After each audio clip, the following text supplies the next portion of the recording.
So welcome back to your online classes, dear students.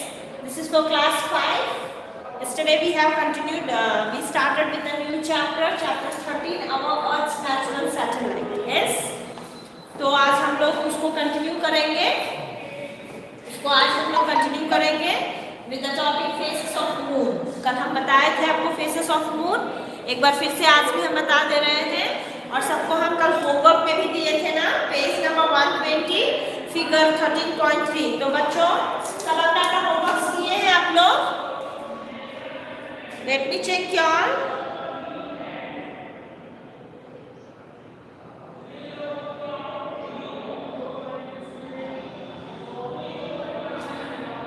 तो आज हम लोग फेसेस पढ़ेंगे, फेसेस ऑफ मून.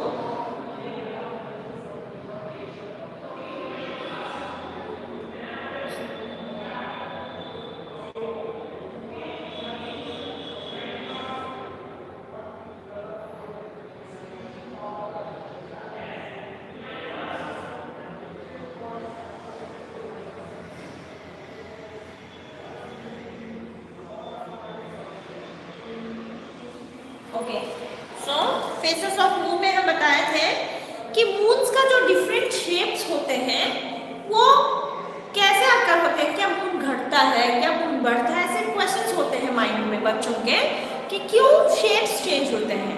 तो देखिए, जो फुल मून हम लोग देखते हैं in circle, that is the actual shape of a moon. Okay, और अब एक क्वेश्चन अराइज होता है कि क्यों different types of shapes we can see. Some will be in this way, crescent moon. Yes, no, जो कि starting of the moon होता है, second या third day पे जो हम लोगों को हल्का सा दिखाई देता है, that will be the crescent shape. So people may think कि why क्या moon घटता है, क्या moon अपने आप घट जाता है या अपने आप बढ़ जाता है. ऐसा कुछ नहीं होता है. देखिए, ये moon क्या है? moon एक सैटेलाइट है. Yes, no, इसका ओन लाइट भी नहीं है, इसलिए ये क्या है, ये सन का जो रिफ्लेक्टेड लाइट है उससे इसमें लाइट आता है. अंडरस्टूड? और ये अर्थ को रिवॉल्व करता है. ये क्या करता है? अर्थ को रिवॉल्व करता है. तो और सन है यहाँ पे, जब अर्थ सन को रिवॉल्व करता है और मून अर्थ को रिवॉल्व करता है तो क्या होता है, जैसे कि डे एंड नाइट फॉर्मेशन होता है ना अर्थ पे, तो इस हिसाब से जितना लाइट इस मून को मिलता है वो उस हिसाब से उतना ही दूर तक चमकता है. आप समझ में आया कि क्यों उतना ही शेप दिखता है? Now understood everyone here. जितना देखिए, जब मून रोटेट करता है तो जब सन का रिफ्लेक्शन जितना पड़ेगा मून पे उतना ही वो शेप दिखाई देगा. मान के चलो पूरा है वो, लेकिन उसको इतना ही रिफ्लेक्ट मिल रहा है अर्थ से और सन का रिफ्लेक्शन लाइट, तो क्या होगा, वो वही शेप में दिखाई देगा. तो आप लोगों को दिखाई दे रहा है ना. और जैसे 50 डेज होता है, 50 डेज में याद रखिए जब भी वो पूर्णिमा का जब नाइट होता है तो वी कैन तब सन से और अर्थ को कंप्लीट लाइट मिलने की वजह से मून का कंप्लीट शेप दिखाई देता है.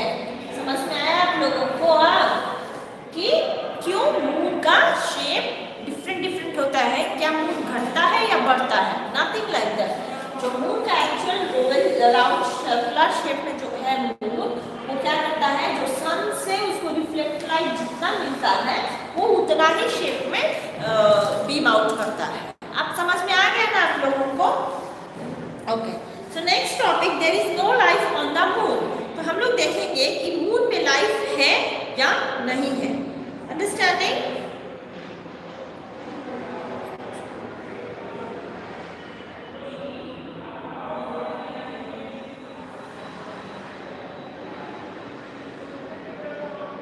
Let me check out why video is not.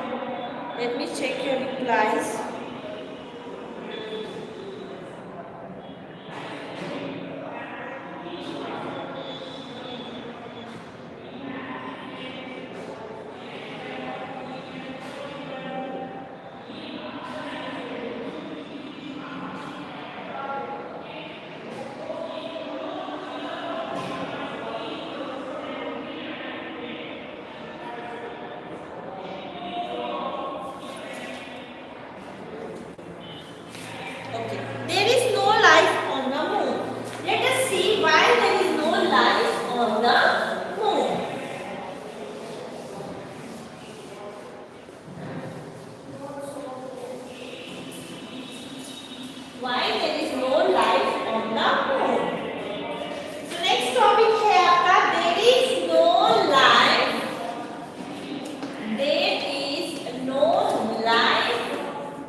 हो रहा है, बिकॉज मून पे ना हवा है ना पानी है।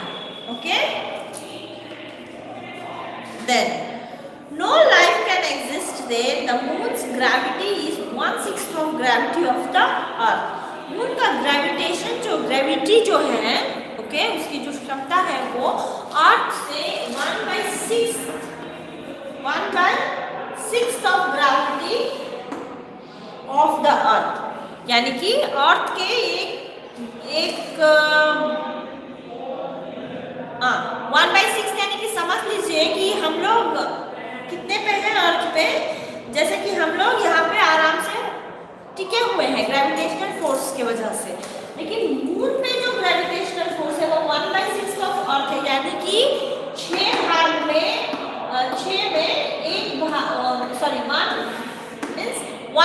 यानी कि 6 भाग में जो मतलब 1/6 ऑफ 10 में 1/6 भाग जो है वो उससे ज़्यादा है मून में, यानी कि हम लोग वहाँ पे हवा में उड़ेंगे। लिफ्टिंग जो ग्रेविटी का है वो बहुत ज़्यादा है। On the moon you can easily lift objects that would be too heavy for you to lift on the earth. तो जो यहाँ पे हम लोगों को यहाँ पे 50 kg का जो हम लोग लिफ्ट नहीं कर पाते हैं अर्थ पे, वो वहाँ चांद पे इजीली हम लोग उसको उठा सकते हैं, लिफ्ट कर सकते हैं, क्योंकि उसका ग्रेविटी उतना ज़्यादा है वहाँ पे। Understanding? There is no layer of atmosphere surrounding the moon's surface, so there is no protection from the strong rays of the sun. Mainly यहाँ पे एटमॉस्फेयर कवरिंग नहीं है, एटमॉस्फेयर का जो लेयर है वो नहीं है। तो समझ लीजिए कि जब अर्थ के इर्द गिर्द में, अर्थ के सराउंडिंग में जब एटमॉस्फेयर है और उस एटमॉस्फेयर लेयर में ओजोन लेयर जो प्रेजेंट है, उसके वजह से हम लोग सेफ हैं। यस नो, क्योंकि जो सूरज के जितने धा आ रहे हैं, जो किरणें आ रहे हैं, उसमें जितना भी हार्मफुल किरणें हैं, जो कि यूवी रेस है, एक्स रेस है, अंडरस्टैंडिंग, ये सब क्या हो रहा है, डायरेक्टली हम लोग पे नहीं पड़ रहा है। अंडरस्टैंड? तो इसके वजह से क्या हो रहा है, हम लोग सेफ हैं। और मून पे एटमॉस्फेयर लेयर ही प्रेजेंट नहीं है, तो समझिए अगर उसमें ओजोन लेयर नहीं प्रेजेंट है तो जितने भी सन के जो रेज आएंगे क्या होगा, it will harm us. Understanding? The side of the moon facing the sun is extremely hot and the side away from the sun is too cold to support life. तो जो मून के जो सन के facing करते हुए moon वाला part है, यानी कि मान के चलिए ये ज्यादा अगर सन की तरफ है तो क्या होगा, यहाँ पे एक्सट्रीम हॉट होगा। अंडरस्टैंडिंग? और जो सन की तरफ फेस नहीं किया है वहां पे एक्सट्रीम कोल्ड होगा। अब समझ में आ गया ना कि क्यों यहाँ पे life existence is not so easy that earth. Then in the absence of air no sound can be heard on the moon. अगर वहां पे हवा नहीं है तो वहां पे थोड़ा भी आवाज सुनाई नहीं देता है on the moon. The sky is always bleak and there are no clouds to hide the sun. तो वहाँ का जो आकाश दिखेगा, वहाँ से स्काई जो दिखेगा वो एकदम ब्लीक है। ब्लीक यानी कि बेरंग, उसमें कोई रंग ही नहीं है। अभी हम लोग अर्थ पे हैं तो यहाँ से हम लोग स्काई का कुछ रंग देख सकते हैं, because it will reflect the water colour on the sky, so it will be in a sky blue colour. But moon के ऊपर से अगर हम लोग देखेंगे स्काई तो वो ब्लीक है, यानी कि बेरंग, उसमें कोई रंग ही नहीं है। अंडरस्टैंड? और वहां पे ना ही क्लाउड्स है, यानी कि बादल भी नहीं है जो कि सन को छिपा सके। Understanding?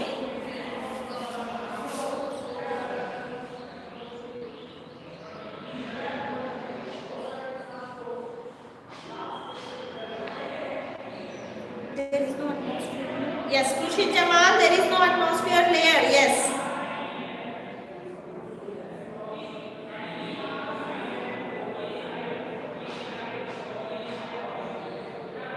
Yes, good afternoon all students. So you all are understanding now what I am explaining you all? Okay. Then next. The sky is always bleak. Bleak यानी कि बेरंग, उसका कोई रंग ही नहीं है. It will be always in a darkish color. It is lonely and silent place without any animals, plants or lakes. बहुत lonely है, यानी कि बहुत अकेला अकेला जैसा होता है ना, वो है। और बहुत साइलेंट प्लेस है, और वहाँ पे ना एनिमल्स है, ना प्लांट्स है, ना लेक्स है। अंडरस्टैंडिंग? लेक्स ऐसा कुछ भी वहाँ पे प्रेजेंट नहीं है। Then the earth is surrounded by a layer of the atmosphere which absorbs a part of the strong heat of the sun and allows only a part to reach the earth during day. At night it does not allow the heat of the earth to escape. The atmosphere protects us from dangerous radiations and meteors which would otherwise have fallen on the earth. यानी कि जो भी meteors है, जो extra जो harmful race है सन का, और रेडिएशन रेस जो कि धाक उसका, वो क्या है, उससे एटमॉस्फेयर बचाता है। अंडरस्टैंडिंग? अर्थ पे वो एटमॉस्फेयर लेयर है जो कि जितने भी हार्मफुल रेस जो सन से आ रहे हैं उससे हम लोगों को एटमॉस्फेयर ही प्रोटेक्ट कर रहा है। अंडरस्टैंडिंग? जब दिन में धूप हो जाए तो उसका जो वार्मनेस है, जो उसका गर्माहट है, वो